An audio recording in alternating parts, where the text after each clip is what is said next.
merci d'être là aujourd'hui. On accueille donc, on est heureux d'accueillir aujourd'hui la société Askmona et Valentin Schmitt qui la représente, une société qui intervient pas mal dans le domaine de l'intelligence artificielle.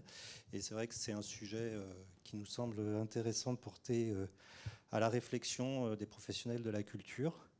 Je ne vais pas m'étaler très longtemps.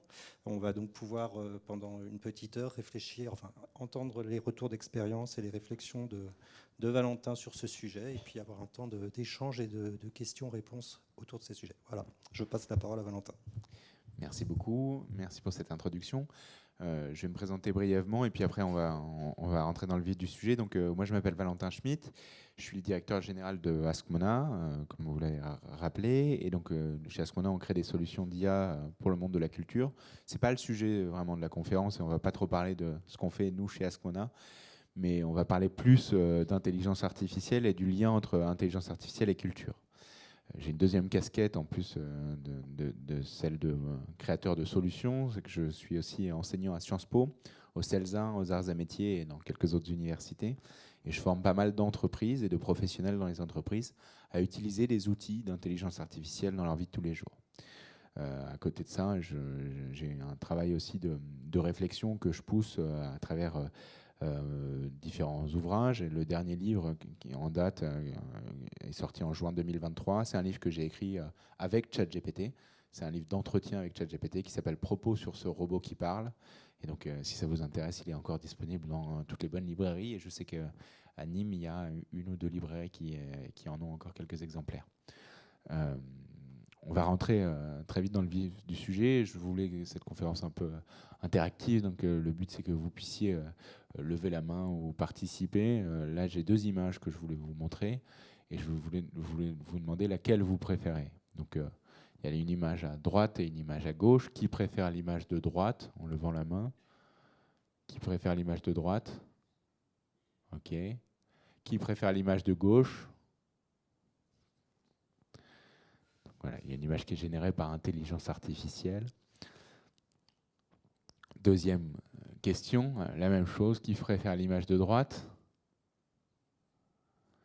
Qui préfère l'image de gauche? Là, c'est plus partagé. Hein. Là, on est sur moitié-moitié.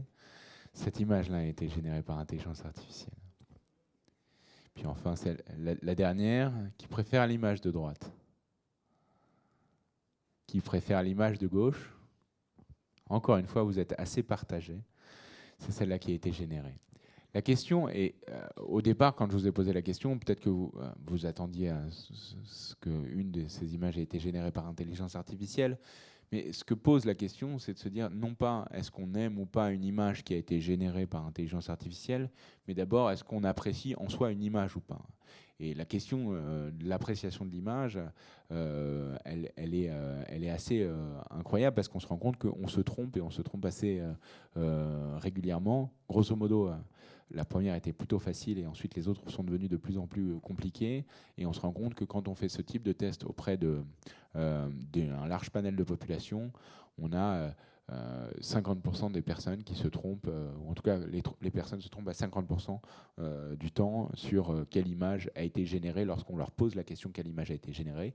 Et lorsqu'on leur pose la question quelle image vous préférez, et pas quelle image a été générée, là on a plutôt 70% de gens qui préfèrent des images générées par intelligence artificielle, ce qui est assez fou.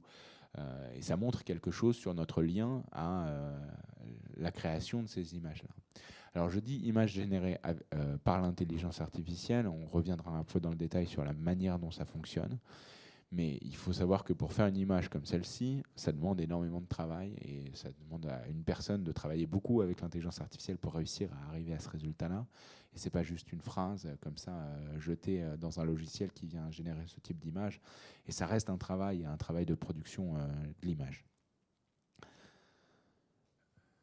On parle d'IA et de génération par intelligence artificielle, mais j'aimerais qu'on revienne un petit peu sur ce que c'est que l'intelligence artificielle et comment on peut définir ce champ d'activité. Donc la première chose, c'est d'essayer de comprendre, parce que plein de gens parlent d'intelligence artificielle depuis pas mal de temps, et on en parle de plus en plus depuis 3-4 ans, où il y a en tout cas accélération médiatique autour de ce terme-là, mais c'est un terme qui a une acception assez précise. Et donc d'abord, on va commencer par définir le terme de ce sujet-là.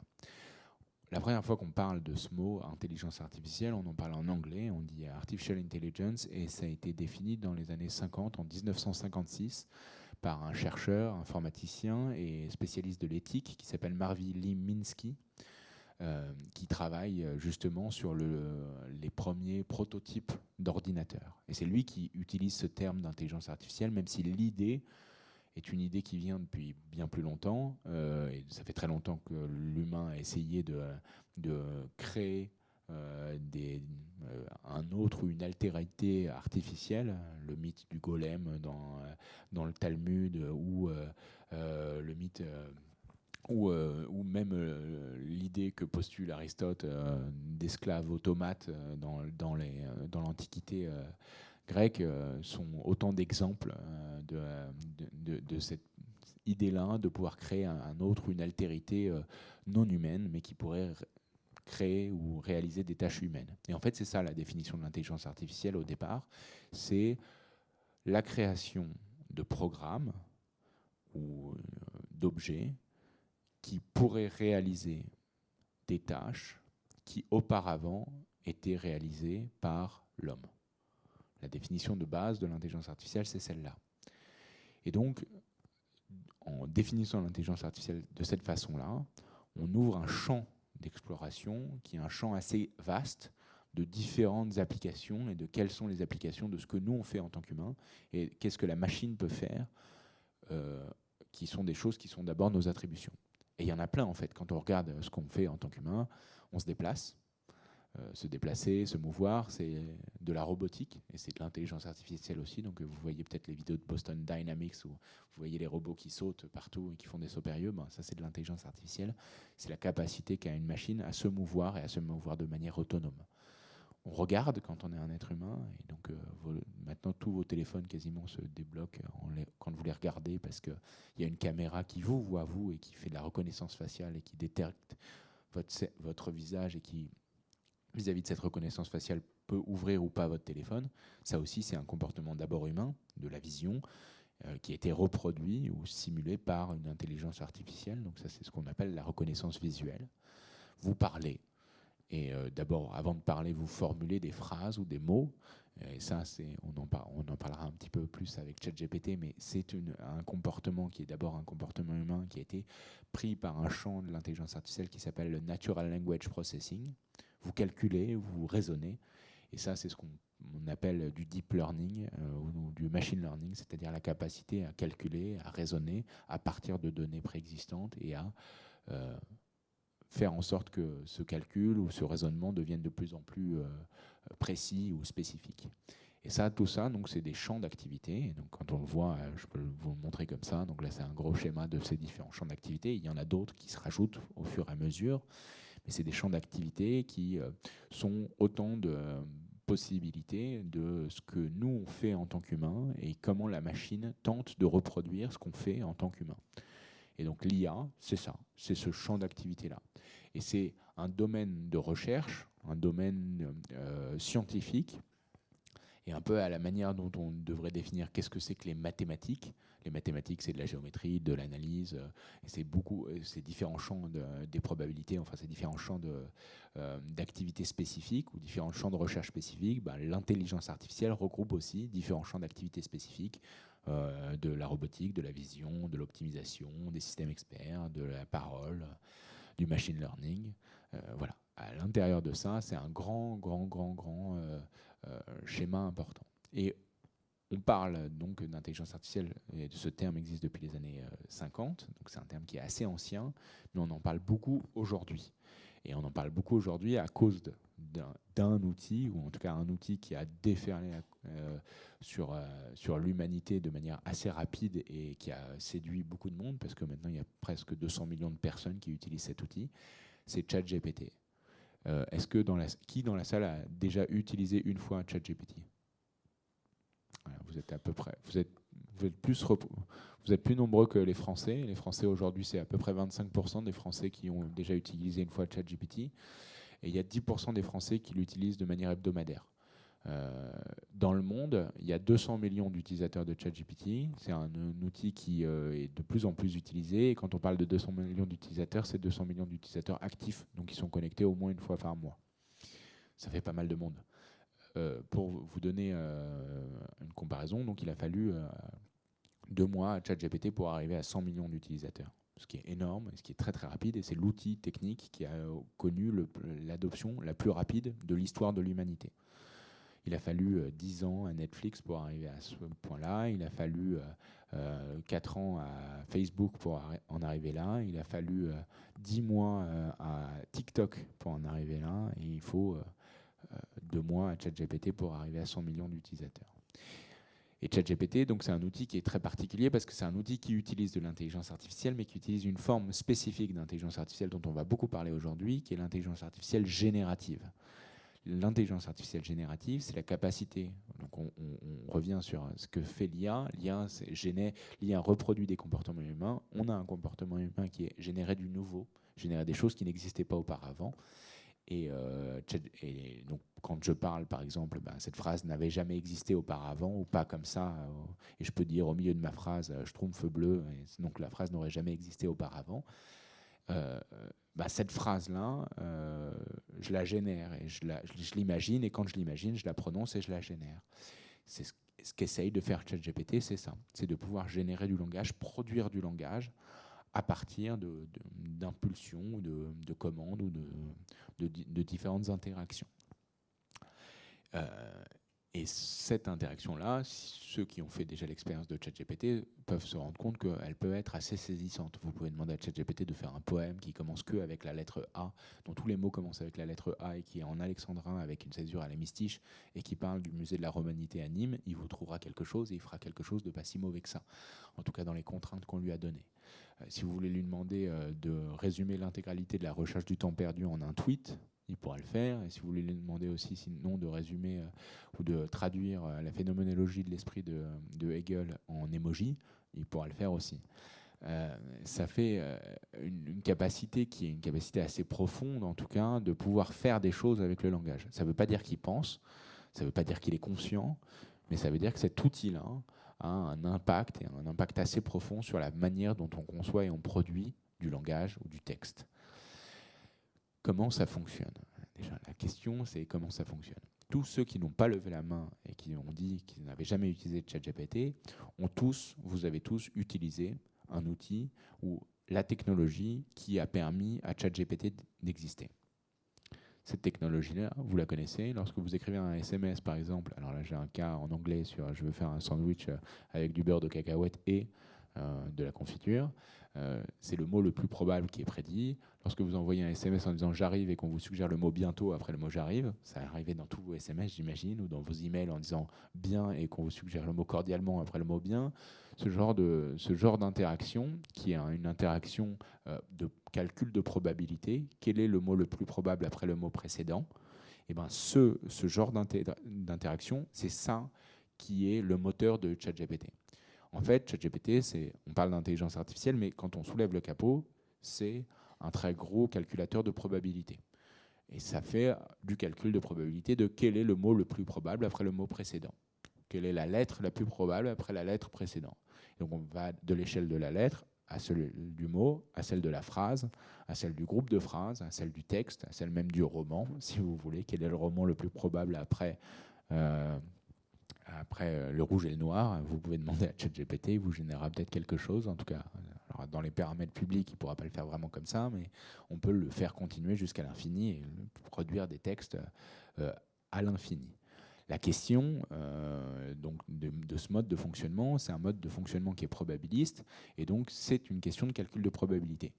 Comment on arrive à avoir cette probabilité-là pour pouvoir générer une forme nouvelle?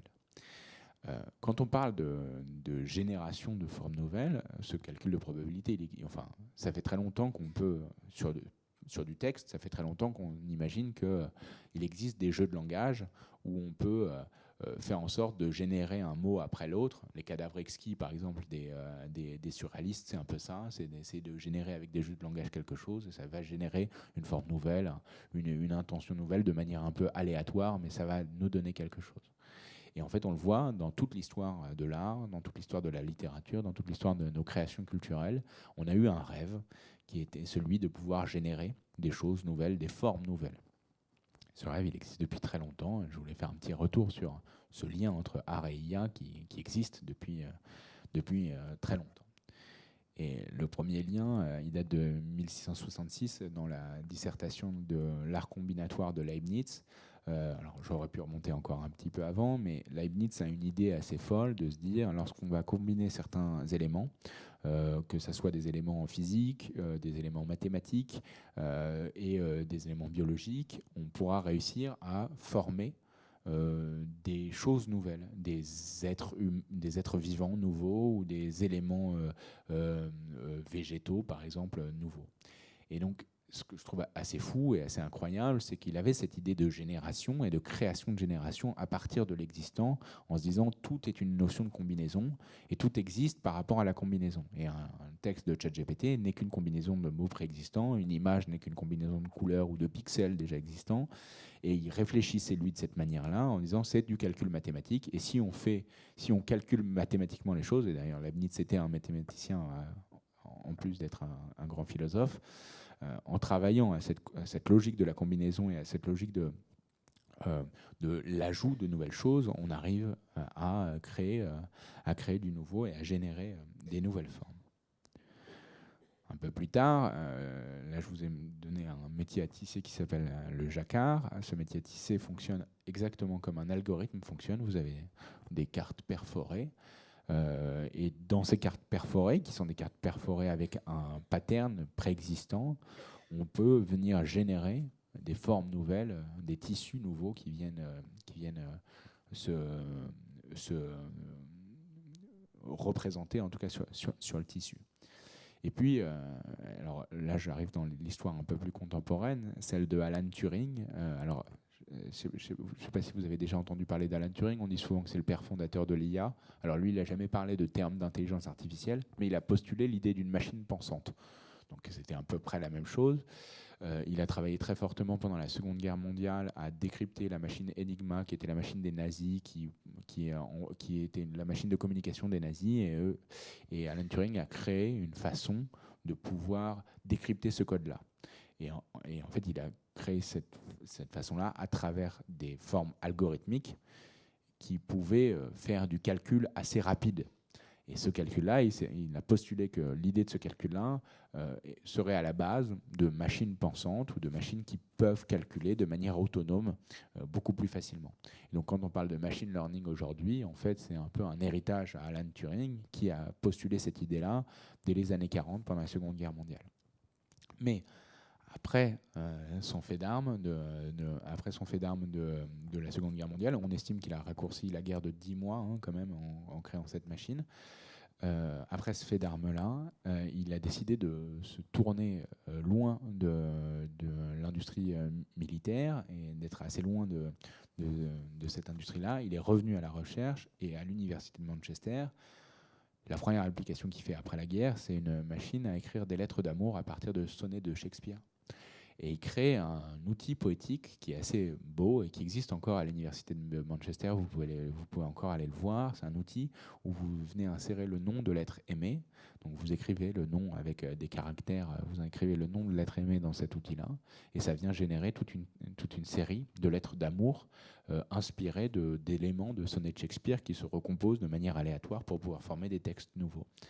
Et là, c'est une forme vraiment de génération de texte comme on peut le postuler avec ChatGPT, c'est une forme de génération de texte qui existe et qui existe de manière assez intéressante là-dessus.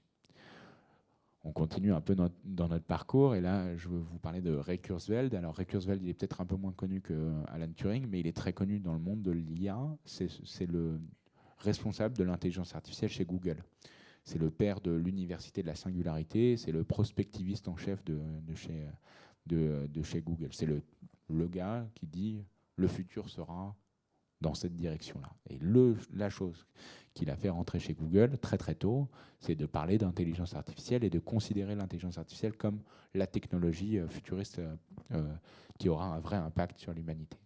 Et en fait, lui, avant de faire Google, donc là c'est le cas inverse, à la place d'avoir l'activité après, donc Alan Turing, il a fait d'abord la machine à décrypter Enigma et ensuite il a fait de la poésie. Ray Kurzweil, lui, son premier fait d'armes, son tout premier fait d'armes, il a 15 ans. Il est interviewé à la télé, ici, je vais vous montrer un petit extrait. Et il est interviewé à la télé pour une bonne raison.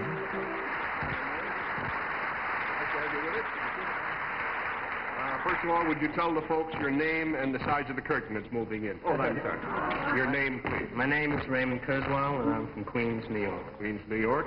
Well, panel, Raymond and I just happened to have brought along this little piano here, as you see. And Raymond, in addition, also happens to have, as the old saying goes, happens to have a piece of music with him.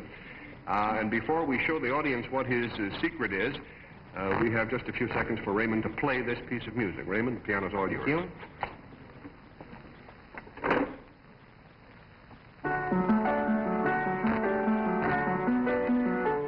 Pas vous mettre toute la vidéo en entier, mais bon, voilà, il vient jouer une pièce de musique et en fait cette pièce de musique est une pièce que son père a commencé à composer.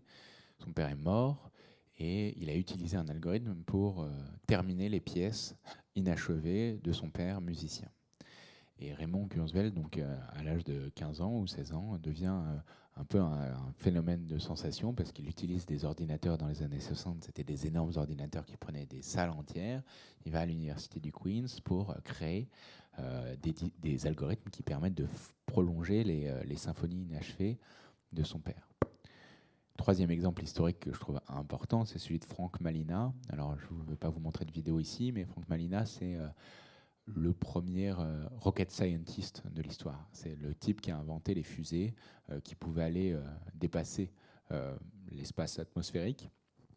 Et le premier usage de ces fusées-là, ça a été des usages militaires. Et il a été pris pendant la Seconde Guerre mondiale à utiliser ces fusées-là pour développer des armes autonomes, ou en tout cas des fusées qu'on pouvait lancer depuis les États-Unis pour atteindre le Japon, pour atteindre d'autres, ou la Russie, parce qu'il a continué 1 ou 2 années après la guerre. Et puis il est parti de Caltech, l'université de Californie où il a été, pour se rendre en France. Et il est devenu artiste. Il a quitté. Et là, on voit un pattern qui émerge. Hein. Les gens qui ont travaillé pour l'armée quittent l'armée pour devenir artistes. En tout cas, Frank Malina, qui est le premier rocket scientist au monde, quitte l'armée pour développer des œuvres d'art kinétiques autour de la génération de nouvelles formes à partir de lumière. Et ce qui est très marrant, c'est que comme c'est un ingénieur pur jus, la façon dont il transmet ses œuvres d'art, c'est qu'il dépose des brevets de ses inventions et il vend ses brevets. En fait, les collectionneurs de Frank Malina sont des gens qui ont des brevets et ils achètent des dépôts de brevets de Frank Malina. Et c'est sa façon dont il a eu de transmettre ses œuvres d'art qui n'étaient que des œuvres éphémères de génération de lumière à partir de machines très très compliquées. Et là aussi, c'est de la génération et c'est de la combinaison à partir de calculs mathématiques qui président aussi à ce qui existe dans la génération d'images aujourd'hui. Pour vous montrer jusqu'où on peut aller, ça c'est une image assez récente, c'est une image qui date de 2022, qui a fait beaucoup parler d'elle, qui s'appelle Théâtre d'opéra spatial de Jason Allen. Elle a une particularité, c'est que cette fois-ci, elle a été générée à l'aide d'une intelligence artificielle qui s'appelle Midjourney, qui est une intelligence artificielle que vous pouvez tester sur Internet. Il faut se rendre sur Discord et se créer un compte, mais ensuite, vous pouvez très facilement, à l'aide de quelques mots, générer une image. Et c'est fou parce que c'est une façon assez incroyable de pouvoir créer une image, et de créer une image à partir de mots, à la place de créer une image à partir de ce que vous voyez ou à partir de ce que vous voulez représenter. Donc vous ne dessinez pas l'image, vous écrivez l'image et l'image apparaît devant vous. Et Jason Allen a utilisé ce logiciel-là et il a fait du bruit parce que c'est le premier à avoir gagné un prix à une foire d'art contemporain dans le Colorado. Et quand il a révélé que c'était une intelligence artificielle qui avait produit, ou qu'il avait produit cette image à l'aide d'une intelligence artificielle, il y a eu une levée de bouclier assez importante. Et en même temps, moi je reviens à la première question ou en tout cas la première interaction que j'ai eue avec vous, la question c'est est-ce que vous aimez l'image ou est-ce que l'image que vous voyez en face de vous vous procure des émotions? En tout cas, ça a procuré des émotions au jury qui lui a décerné le prix, sans savoir comment elle avait été réalisée. Et ensuite, beaucoup de gens lui ont dit c'est pas de l'art parce qu'il t'a suffi d'écrire une phrase pour avoir ce résultat-là. Moi, Jason Allen, j'ai eu la chance de le rencontrer et il m'a raconté comment il avait fait.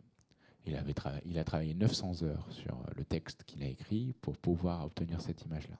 900 heures. Souvent beaucoup plus que certains peintres qui passent du temps devant un tableau. Et ça a été des interactions de mots où il a changé certains mots, il a changé certaines formulations pour arriver au résultat qu'il voulait obtenir.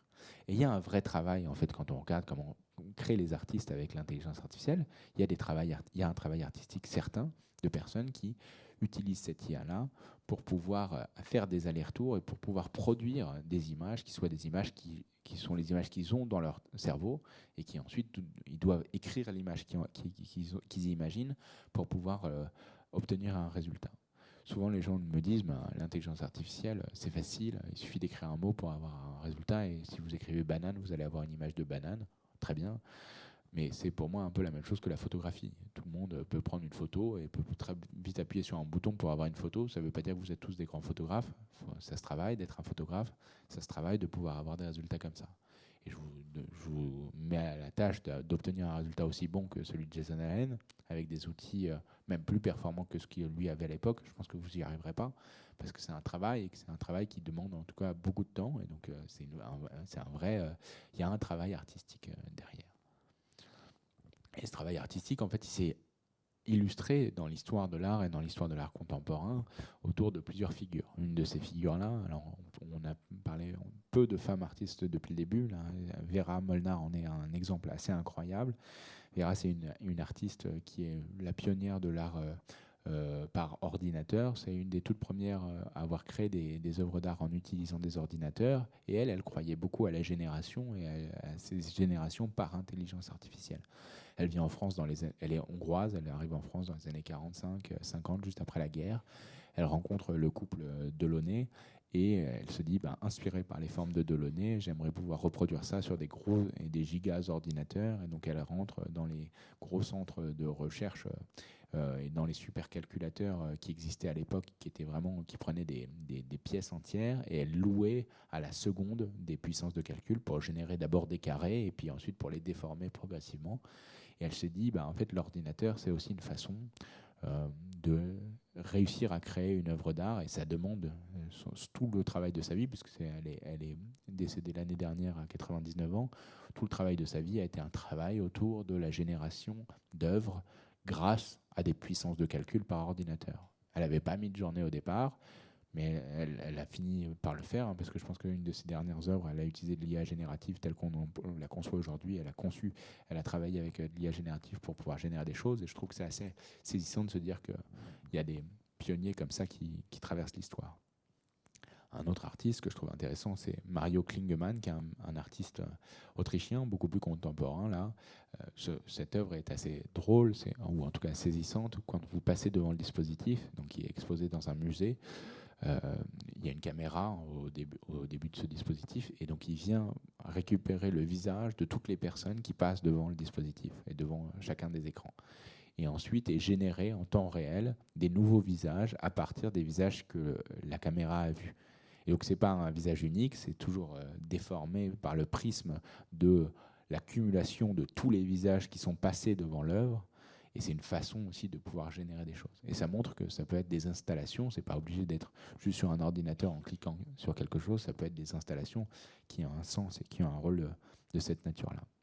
Puis enfin, et je pense que ça c'est une représentation physique des choses, Roby Barin, qui est un artiste qui est un des inventeurs d'une technologie qui s'appelle les GAN, ou les Generative Adversarial Network, une façon de créer de l'image et de générer des nouvelles images par intelligence artificielle. Lui, il a travaillé avec un peintre, un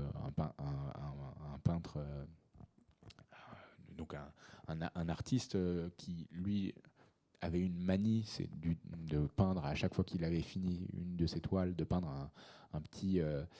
crâne à l'aide de son reste de peinture, de sa palette de peinture, et il en avait peint des dizaines de milliers au cours de sa vie, parce qu'à chaque fois qu'il finissait une palette, il avait ce petit réflexe de faire ça. Et Roby a pris toutes ces photos de crâne, les a mis dans un algorithme et a généré des nouveaux crânes par rapport à ça. Et ensuite, le peintre est revenu sur les crânes et les a corrigés et a repeint par-dessus. Et donc, c'est une œuvre qui est une œuvre à la fois physique et numérique, ou en tout cas un lien entre l'œuvre physique et l'œuvre générée. Et ça montre qu'il y a des artistes, en tout cas cette histoire-là, à travers quelques petits exemples, montre qu'il y a des artistes qui utilisent l'IA et qui l'utilisent vraiment à des fins créatives, et non pas simplement écrire rapidement une image ou écrire rapidement un texte pour générer une image. Ça a aussi un travail artistique avec un sens assez profond.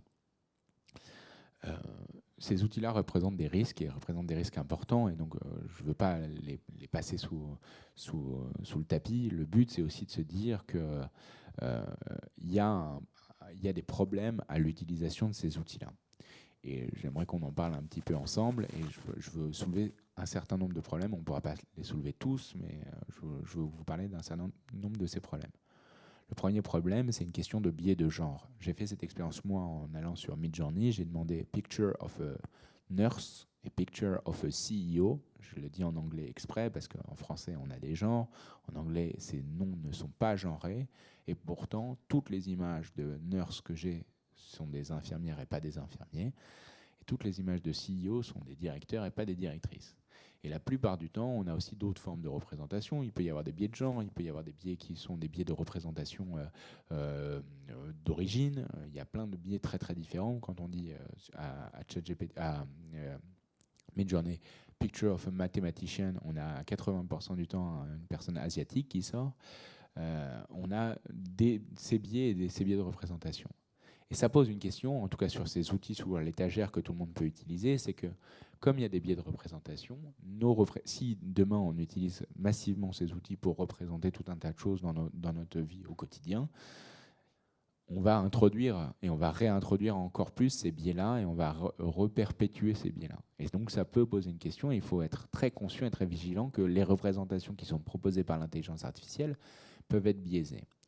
Et alors, ils sont biaisés pourquoi ? Ils sont biaisés parce que les bases de données qui ont servi à l'entraînement de ces IA sont des bases de données biaisées. Il y a plus d'images de femmes infirmières que d'images d'hommes infirmiers qui existent sur Internet. Et c'est pour ça que lorsque vous tapez image de nurse, vous allez avoir une femme infirmière et pas un homme infirmier. Et donc, la question, c'est comment on peut faire ? Il y a deux réponses possibles. La réponse de Google, par exemple, Google, il n'y a pas très longtemps, a eu cette réponse et tenté de corriger a posteriori l'intelligence artificielle en lui disant voilà ta base de données, mais fais attention, lorsque tu veux générer une réponse, essaye de ménager l'utilisateur et ne génère pas toujours ou tente de résoudre tes biais de genre ou tes biais d'origine, par exemple. Et en fait, le problème en faisant ça, c'est que l'IA de Google a été surcorrigée. Et donc, maintenant, lorsque vous demandez à Gemini, donc qui est l'IA de Google, l'image d'un pape, ça sera une femme toujours qui va être générée. Et lorsque vous demandez l'image de nazi, ça sera toujours des populations afro-américaines. Ça pose vraiment des questions. Tous les présidents américains sont devenus amérindiens. Donc la correction a posteriori pose vraiment d'autres problèmes qui peuvent être des problèmes de biais de représentation dans un autre sens. Donc moi, ma réponse, c'est de se dire, en fait, il ne faut pas corriger a posteriori, il faut corriger a priori, il faut corriger les bases de données. Il faut faire très attention aux images qu'on produit, même les photos qu'on prend, les stocks d'images qui existent sur Internet. Si ces images-là sont très genrées ou très biaisées, en fait, on va avoir des biais de genre ou d'origine derrière dans la génération d'images. Donc il faut les corriger, il faut faire en sorte de créer des bases de données de plus en plus inclusives avec de plus en plus de représentations de ce que c'est que notre société. Un autre des biais, c'est un biais d'hallucination. Alors, un autre problème, c'est une limite d'hallucination. J'ai demandé à ChatGPT c'était quoi l'avion préféré de Napoléon. Il m'a répondu que c'était un Airbus, parce que c'était un avion français. ChatGPT dit des bêtises. Et pourquoi ChatGPT dit des bêtises ? En fait, je vous ai déjà glissé un peu rapidement la réponse, parce que c'est un calcul de probabilité. Et ChatGPT calcule des probabilités. Il ne fait que du calcul de probabilité. Quand je vous ai dit j'arrive et on vous suggère le mot bientôt après le mot j'arrive, c'est quoi le mot le plus probable après le précédent ? Et là, dans cette réponse, en fait, il a dû se dire Napoléon français, avion français, Airbus. La probabilité, c'est que c'est Airbus. Et ça entraîne, en fait, on peut projeter sur ChatGPT un comportement en disant il se trompe, ou il dit des erreurs, ou il fait des mensonges. Mais en fait, ce comportement, il est lié simplement à ce que c'est qu'un calcul de probabilité. Je vais vous raconter une petite anecdote rapide. Lorsque j'ai commencé à écrire mon livre avec ChatGPT, donc c'était un livre d'entretien, la première chose que j'ai demandé à ChatGPT quand ChatGPT est arrivé, c'est est-ce que tu veux bien écrire un livre avec moi? Il m'a dit oui, on va commencer. Donc je lui pose des questions et puis on commence à discuter. Vraiment, le livre, c'est un livre d'entretien. Et puis au bout de à peu près à la moitié du livre, il commence. ChatGPT qui m'avait toujours vouvoyé, avait toujours été très cordial avec moi. Moi, je le tutoyais et lui, il a commencé à la moitié du livre à me tutoyer, à me dire tu. Je suis pris d'un vertige un peu métaphysique en me disant qu'est-ce qui se passe? ChatGPT est-il devenu mon ami? Et en fait, ce qui s'est passé vraiment là-dedans, c'est que je me suis rendu compte que c'est aussi dépendant d'un calcul de probabilité. Tout le jeu de données de ChatGPT, c'est qu'au bout de 5, 10, 20, 50, 100 messages échangés, on passe du vous au tu, généralement en français. Et ben ChatGPT a reproduit ça et a eu ce calcul de probabilité. Ça devait faire 200 ou 300 messages que je lui ai envoyés. Il s'est dit, c'est bon, maintenant on se connaît, je peux passer du vous au tu. Mais c'est une question de probabilité. Quelle est la probabilité de cette occurrence-là? Et puis, un autre problème qui peut arriver, ça c'est un problème important, ça n'arrive pas partout, mais ça arrive lorsque vous utilisez des versions gratuites. Sur Internet, généralement, lorsque vous utilisez des choses gratuites, c'est que c'est vous qui êtes le produit d'une certaine manière. Et sur ChatGPT, il y a une version gratuite qui existe, qui est donc la première version de ChatGPT, la version 3.5, celle qui est disponible pour le grand public. Sauf que lorsque vous utilisez cette version-là, toutes les données que vous transmettez à ChatGPT peuvent être réutilisées à d'autres fins.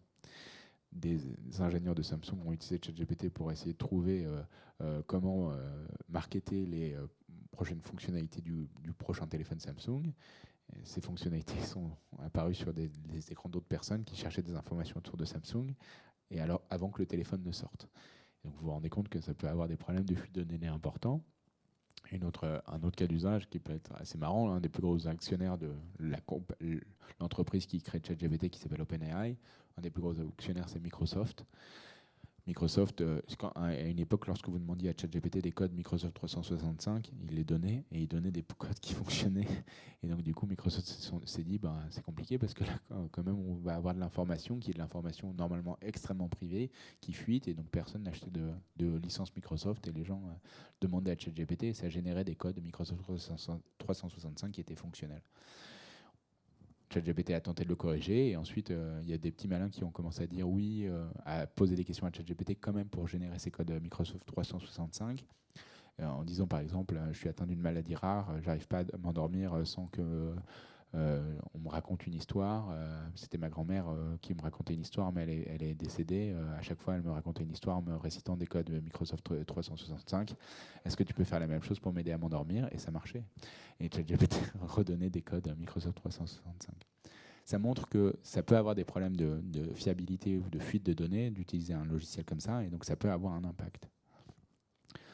Mais, et puis le dernier point et la dernière limite qu'on peut soulever, c'est une question de souveraineté. Je vous ai mis là ChatGPT et Mistral. Mistral, c'est une compagnie française qui crée des solutions comme ChatGPT. Le but, c'est d'avoir un ChatGPT à la française. Il y a 20 ans, on a fait un choix collectif en Europe de se dire que notre moteur de recherche, ça allait être Google. On a abandonné Voilà, on a abandonné Lycos, on a abandonné Wanadu, on a abandonné tous ces moteurs de recherche qui existaient pour se tourner vers Google. Pour les plus anciens d'entre vous qui ont connu ces moteurs de recherche, c'était des moteurs qui fonctionnaient plutôt pas mal, mais on a décidé que Google était plus performant et que ça fonctionnait, et donc on en a pris un. Et aujourd'hui, on est dans une situation de monopole ou de quasi-monopole vis-à-vis de ce moteur de recherche-là. Il n'y a plus une recherche que vous faites qui ne passe pas par Google.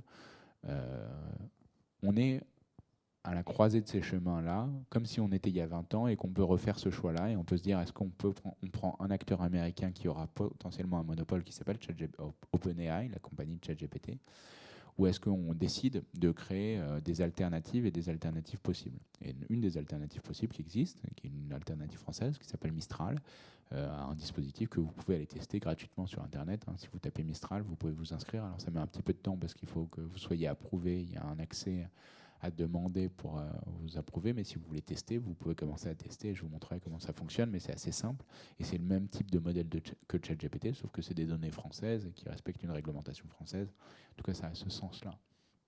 Donc, en tout cas, on a un vrai enjeu de souveraineté aujourd'hui. Cela étant dit, et je pense que j'ai voulu commencer par poser des limites, ça ne veut pas dire que cet outil est un outil qu'il faut jeter à la poubelle, ou ces outils ne sont pas des outils qu'il faut jeter à la poubelle, c'est des outils qui peuvent faire beaucoup de choses, et je voulais vous montrer 3-4 applications assez rapides de comment on peut utiliser ces outils-là. Je voulais vous les montrer en live. Un des premiers outils, donc je vous parle de prompts. Les prompts, c'est les commandes qu'on envoie à ChatGPT. Souvent, quand vous parlez à ChatGPT, vous lui donnez une petite phrase pour lui demander quelque chose. La meilleure façon de le faire, c'est de demander des phrases qui sont un peu plus conséquentes. Et là, je lui ai écrit « Bonjour ChatGPT, j'ai besoin que tu agisses comme un spécialiste de la programmation culturelle muséale, plus spécifiquement comme un expert dans l'Antiquité romaine. Je vais te donner un peu de contexte avant de commencer. Je travaille pour le musée de la Romanité. » Je me suis mis comme si j'étais programmateur culturel du musée de la Romanité. Je lui ai donné un peu d'informations et je lui ai dit « J'ai besoin de ton aide pour créer une programmation culturelle pour ce lieu. J'aimerais que tu m'aides tout d'abord à identifier 10 thématiques de conférences ou d'ateliers qui pourraient intéresser les publics. » Et je lui demande ensuite, je vais faire un copier-coller, vous allez voir, je lui demande ensuite de classer ces thématiques sous la forme d'un tableau. Dans la première colonne, le nom de l'atelier, dans la seconde, le type de public visé, et dans la troisième, une description succincte de l'atelier. Typiquement, ça c'est une question que je peux demander à ChatGPT, donc je lui ai envoyé tout ça. C'est un texte qui est un peu long et complexe, et donc là il va commencer à me le créer. Donc vous voyez qu'il génère du texte en continu, et il va me faire un tableau en disant les arènes de Nîmes, un héritage vivant pour le grand public, exploration de l'histoire de l'architecture des arènes, cuisine antique, saveur de Rome, plutôt pour les familles, Rome et la conquête de la Gaule pour les étudiants ou les historiens. Enfin voilà, vous avez une façon d'utiliser. Alors là, je vais demander une dizaine de thématiques, il va continuer à le faire, il va me faire une description de chacune de ces thématiques. Utiliser ChatGPT là-dessus, c'est une bonne façon de commencer à voir. Ça ne remplacera jamais le rôle d'un programmateur culturel, et honnêtement, je pense que le programmateur culturel fait un bien meilleur boulot que ce que fait ChatGPT. Mais c'est une bonne façon de pouvoir commencer à faire un brainstorming ou à générer des idées ou à comprendre comment on peut avoir ce premier niveau d'interaction là avec lui. Et ça, c'est une bonne façon de l'appréhender au départ. C'est un premier outil que vous pouvez utiliser pour pouvoir poser des questions et avoir des réponses. J'ai une deuxième possibilité, c'est celui de l'accessibilité. Donc, je voulais prendre un cas d'usage. Et ce cas d'usage, je l'ai pris dans l'accessibilité sur de la médiation. Alors, je vais vous le lire en plus petit, mais grosso modo, j'ai dit à ChatGPT que sa tâche, c'est de m'aider à traduire un texte en FALC, en français facile à lire et à comprendre. Je lui ai donné des règles du FALC. Je ne lui ai pas donné toutes les règles du FALC, parce qu'une des règles du FALC, c'est aussi de mettre des idéogrammes ou des petits pictogrammes qui représentent les choses, et ChatGPT ne génère pas de pictogrammes. Donc j'ai j'ai adapté un peu ces règles-là juste pour avoir le texte FALC. Et je lui ai donné un texte qui est le texte de la mosaïque de Penthé. Et donc du coup, je vais prendre tout ce texte-là, je vais le copier, et ce texte de la mosaïque de Penthé, je l'ai trouvé sur Internet. Je pense que on me dira si c'est vrai ou faux, mais le texte dit « La mosaïque de Penthé a été découverte en 2006 lors de la fouille du parking Jean Jaurès à Nîmes, qui a mis à jour un quartier de la ville antique à vocation essentiellement résidentielle. Elle décorait une des pièces de réception d'une grande domus construite au 1er siècle après Jésus-Christ, agrandie et transformée au 2e siècle. » Ce qui est intéressant, c'est que dans cette description, il y a quelques termes techniques et un peu complexes peut-être pour le grand public. Et donc du coup, je lui ai donné ce texte-là. Et vous allez voir ce qu'il va me répondre. Alors, il peut mettre un petit peu de temps. Il dit « La mosaïque de Penthé est une grande image faite de petits morceaux colorés. On l'a trouvée en 2006 dans la ville de Nîmes, en France, quand les gens creusaient pour faire un parking. » Grosso modo, il respecte mes consignes. Mes consignes, c'était de dire il faut aller au message essentiel, utiliser des mots d'usage courant, faire des phrases courtes, exprimer des exemples. Il ne faut pas utiliser de métaphores, il ne faut pas utiliser des mots dans une langue étrangère, il ne faut pas utiliser d'abréviations, de pourcentages, de notes de bas de page, de caractères spéciaux, d'abréviations spécifiquement. Voilà, bref, et il m'a retraduit une partie du texte de cette manière-là. Pour la médiation culturelle, ça peut avoir un impact, en tout cas ça peut avoir une façon de pouvoir générer du texte et de vous aider à le traduire comme ça. Je vous ai dit qu'on pouvait faire d'autres choses, hein. Après j'aurais pu lui dire de me le traduire en allemand, en chinois, en emoji, il me l'aurait traduit dans toutes ces langues-là différentes.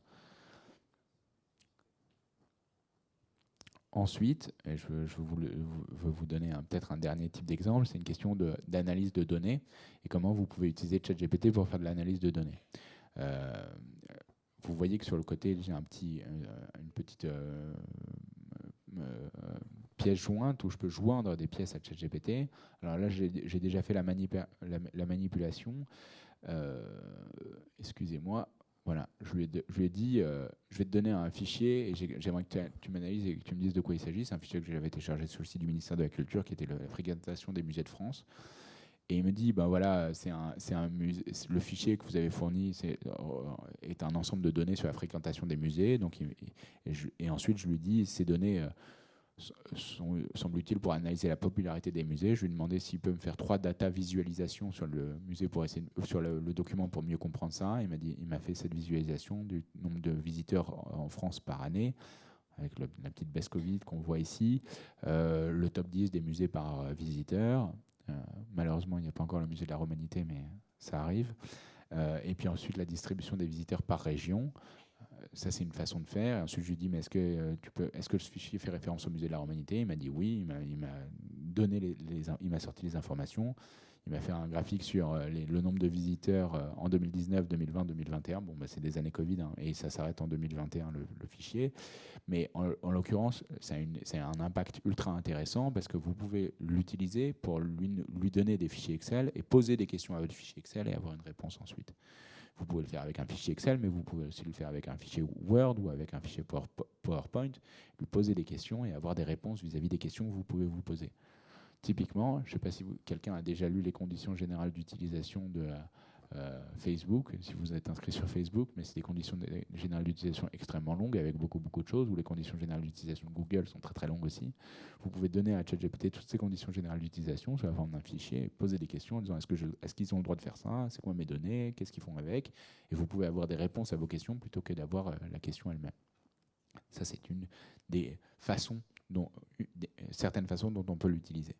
Ensuite, et alors je voulais vous parler de ce qu'on peut faire ensuite pour les publics, parce que là, on est entre professionnels de la culture, et la question, c'est de se dire, mais qu'est-ce qu'on peut faire ensuite pour les publics?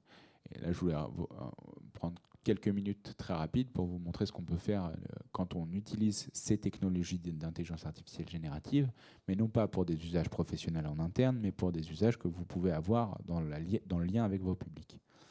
Un des exemples que je voulais vous montrer, c'est un exemple qui a été réalisé avec le Musée national des beaux-arts de Québec. Donc ça va parler québécois un peu dans la vidéo, ne vous étonnez pas. Et c'est un exemple qu'on a développé chez Askmona. Et on a créé un dispositif qui est un audio guide avec lequel vous pouvez discuter. Et en gros, le principe de l'audio guide, généralement, c'est que vous écoutez une information préenregistrée.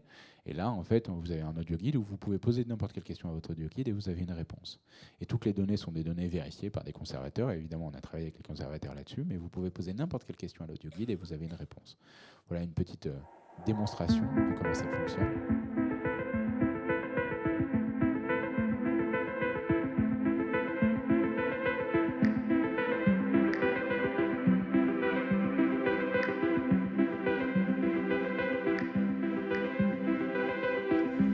J'ai cru voir des personnages bouger dans l'œuvre. Est-ce possible? Vous croyez avoir vu bouger un personnage?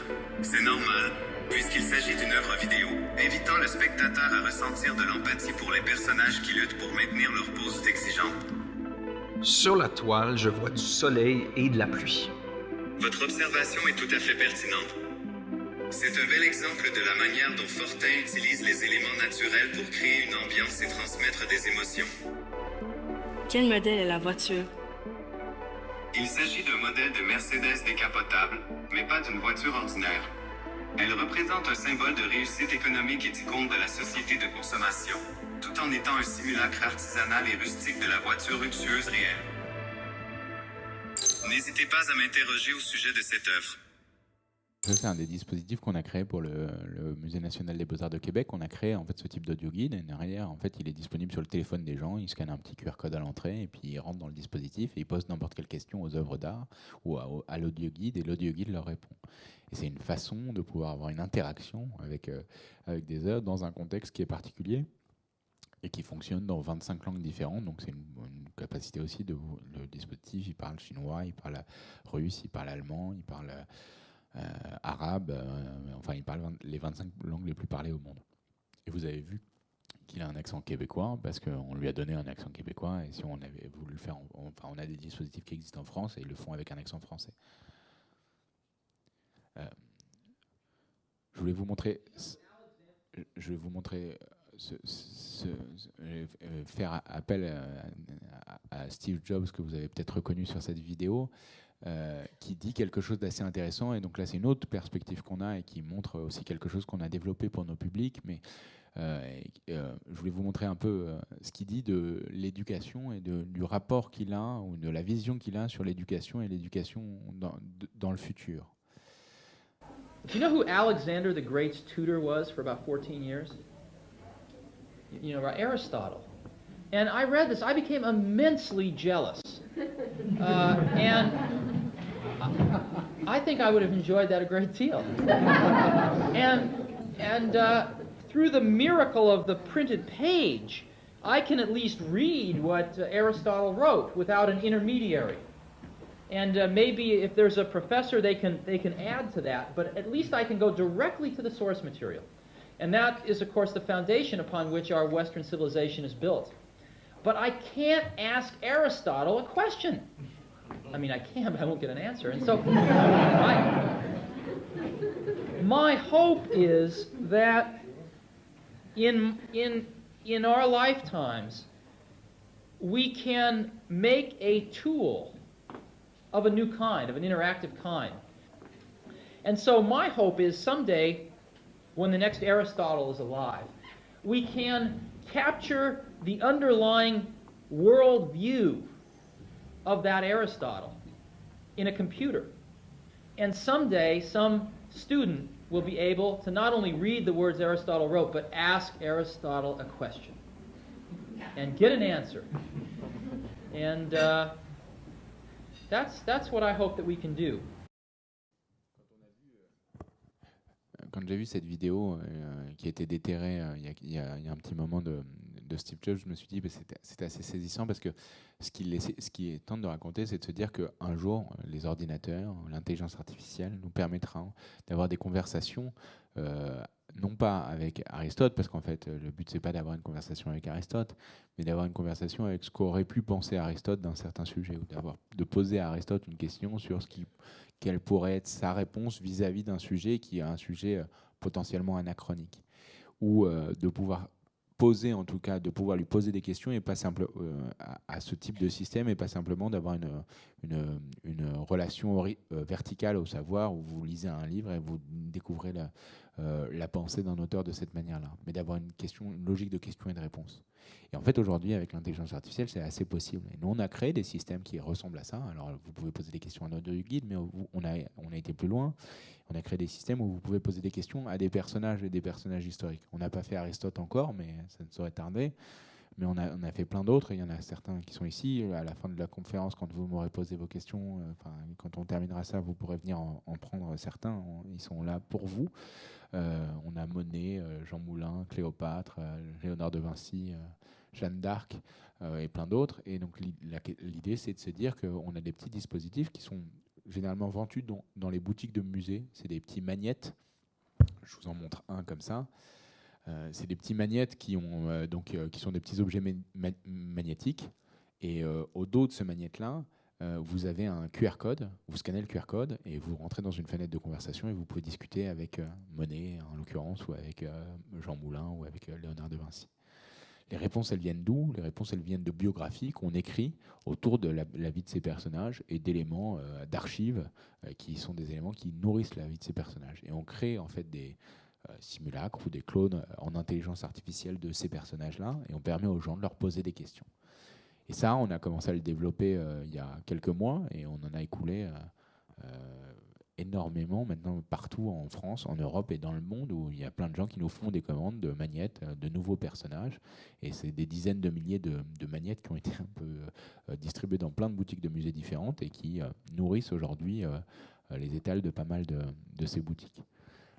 Je voulais qu'on laisse un temps, et je pense que j'ai terminé ici ma présentation, et vous pourrez venir ensuite en chercher évidemment, mais avant de passer à ce moment-là. Si vous avez des questions, je voulais qu'on passe le micro peut-être dans la salle pour répondre à quelques-unes des questions. Mais en tout cas, merci de m'avoir écouté. J'essaie de ne pas avoir trop dépassé. Je pense que ça va à peu près.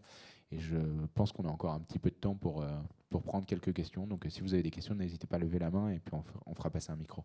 Merci beaucoup.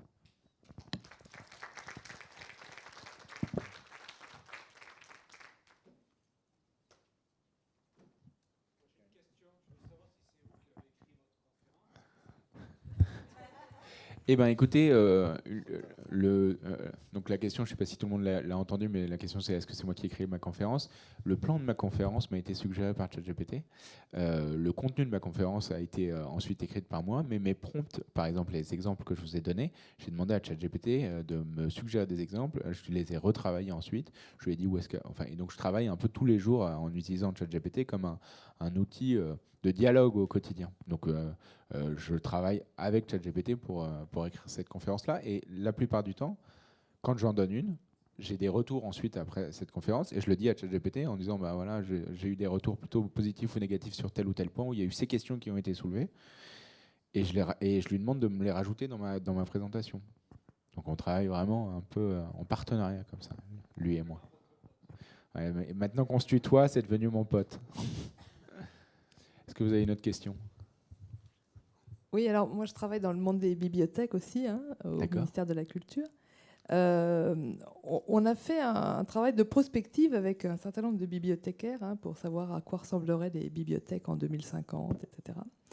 Et parmi les suggestions qu'on avait, on se disait, mais les littéraires que nous sommes très souvent en bibliothèque ont beaucoup d'avenir peut-être devant elles et eux, parce que dresseur d'IA, c'est un métier qui va peut-être se développer dans la culture, puisque ce que vous dites là, c'est que ce qu'il faut pour réussir à avoir des bonnes réponses, c'est qu'il faut poser les bonnes questions, on est bien d'accord.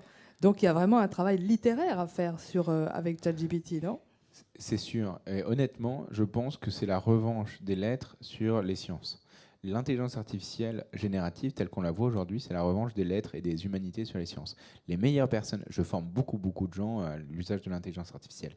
Les meilleures personnes qui ont les meilleurs résultats sur ChatGPT, par exemple, sont des gens qui ont fait des études de philosophie, de psychologie ou de littérature. Parce qu'ils savent très bien poser les questions. Et honnêtement, quelqu'un, ou un sociologue, les sociologues aussi sont très bons. Les sociologues qui savent bien poser des questions ont des super retours de ChatGPT. Moi, j'ai fait des études de sciences, de lettres. J'ai pas fait des études de sciences.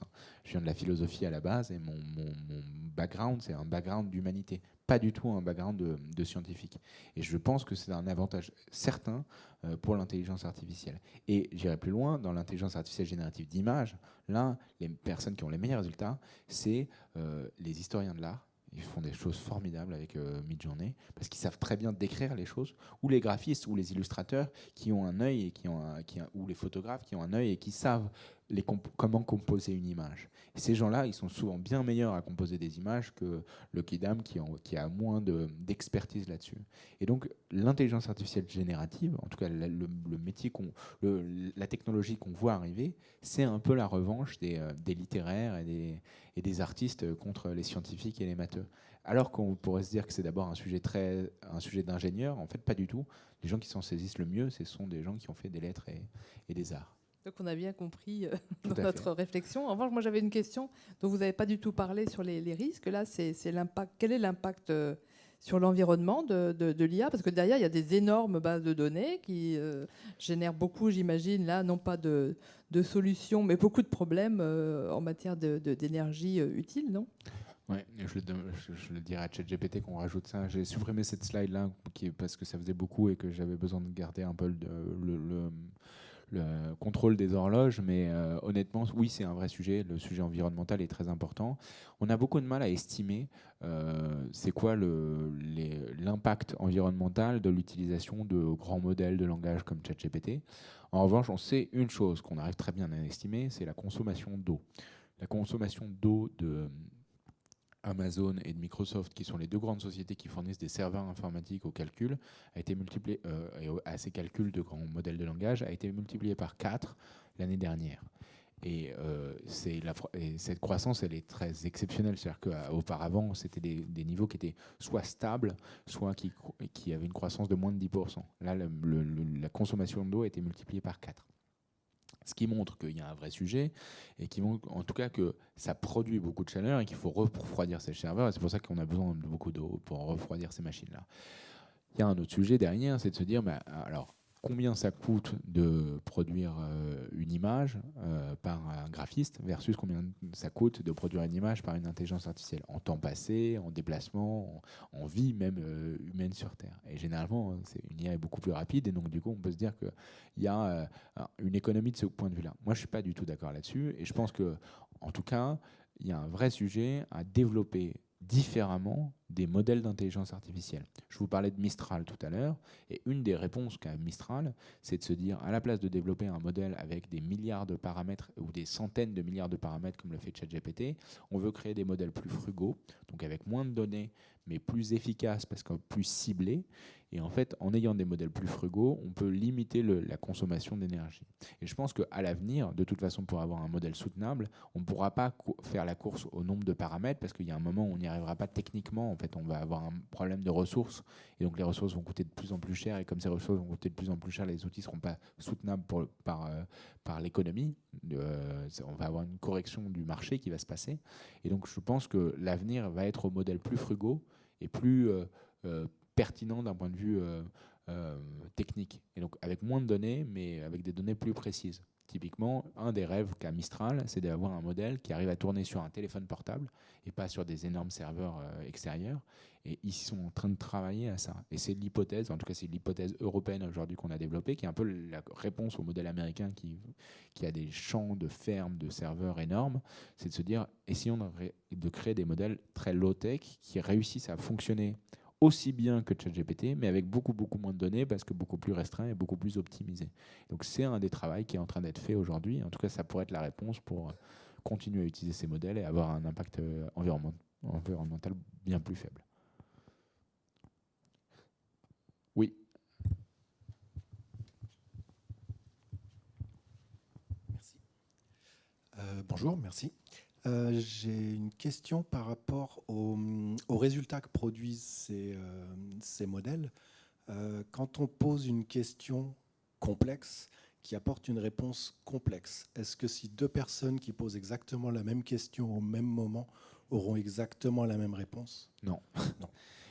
Ma réponse, elle est très simple, c'est non. Pourquoi? Parce que c'est des calculs de probabilité. Et en fait, un calcul de probabilité, ça peut entraîner une part d'aléatoire à l'intérieur. Comme c'est quelque chose de probable, même sur une question simple, vous pouvez ne pas avoir la même réponse. Si moi je lui dis « Salut ChatGPT, comment tu vas ?» et que vous lui dites « Salut ChatGPT, comment tu vas ?» on n'aura pas exactement la même réponse. Il va peut-être me dire « Ah bah ça va super bien depuis le temps » et il va peut-être vous dire « Merci pour votre question. » Et par rapport à l'historique de conversation qu'on a eu, par rapport à plein de choses différentes, on peut avoir des réponses différentes. Mais pas que. Même par rapport à un moment donné, pour deux utilisateurs complètement vierges de ChatGPT qui utilisent la première fois l'outil et qui posent tous les deux une question, comme ça part de calcul de probabilité, on peut avoir des différences et des différences de réponse. Si demain vous utilisez ChatGPT et que vous lui demandez c'est quoi l'avion préféré de Napoléon, peut-être qu'il vous répondra que Napoléon n'a pas d'avion préféré parce qu'il est mort avant l'invention de l'aviation. Sûrement, d'ailleurs, il le fera parce qu'il peut se corriger aussi sur les retours qu'on peut avoir. Mais en l'occurrence, comme ça vient de cette notion de probabilité, il peut y avoir des résultats qui vont être des résultats différents et aléatoires. Et je vais même plus loin pour l'image, pour la création et la génération d'images. Là, c'est sûr qu'il n'y a jamais deux fois le même résultat. Vous tapez exactement la même chose, vous n'aurez pas deux fois le même résultat. Parce que la manière dont ça fonctionne, cette génération d'images, ça fonctionne sur de la probabilité, mais de manière beaucoup plus complexe. Je pourrais vous raconter comment ça fonctionne dans le détail, mais il me faudrait un peu plus de temps. La manière dont fonctionne la génération d'images fait que deux personnes qui disent image d'une banane à mi-journée ne vont pas du tout avoir la même image de la banane. Et chaque fois, ça sera une image complètement nouvelle qui va être générée. Comme chaque texte que vous allez générer avec ChatGPT va être nouveau et complètement inédit.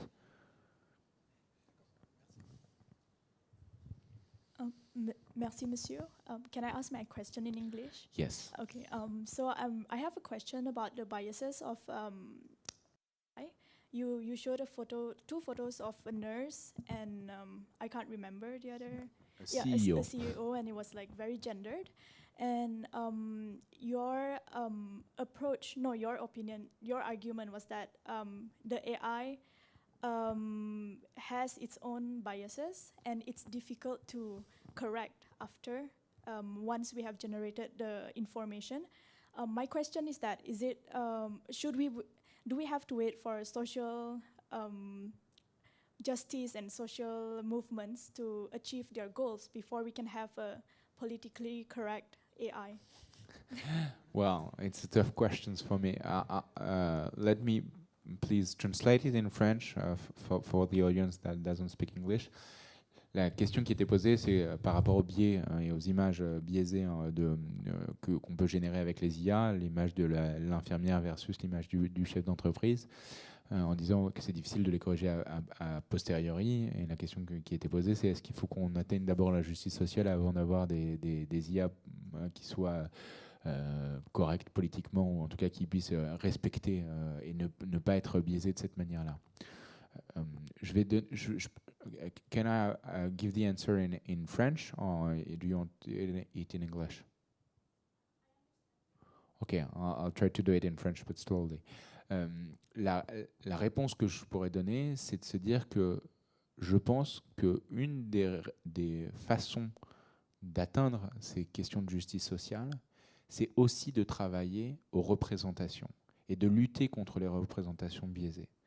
Et je pense que travailler et montrer que ces outils sont biaisés et de travailler à faire en sorte qu'ils le soient moins, c'est aussi une façon d'atteindre cette question de justice. Je vous donne un exemple tout simple, qui est la question des rôles modèles. Quand on est une jeune femme en France de 14 ou 15 ans, il y a très peu de rôles modèles de femmes ingénieures ou de grandes chercheuses en intelligence artificielle qui vous vient en tête.